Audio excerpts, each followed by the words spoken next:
Scende in campo anche Indipendenza Veneta per la corsa a Cassugana. Il partito si presenterà con una propria lista e un proprio candidato sindaco. Noi pensiamo che la città di Treviso ha circa 320 milioni di euro di tasse pagate ai cittadini trevisani che non tornano sul territorio, che vengono rubate allo Stato italiano. È fondamentale percorrere la via dell'indipendenza. Una battaglia tradita dalla Lega, anche se il governatore Zaia ha dichiarato la propria disponibilità a votare il referendum sull'indipendenza sostenuto dai venetisti.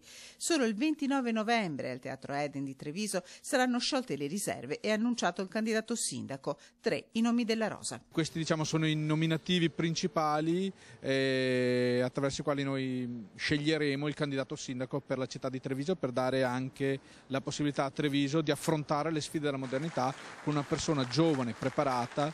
Potrebbe anche essere una donna a sfidare Gentilini? Non è escluso.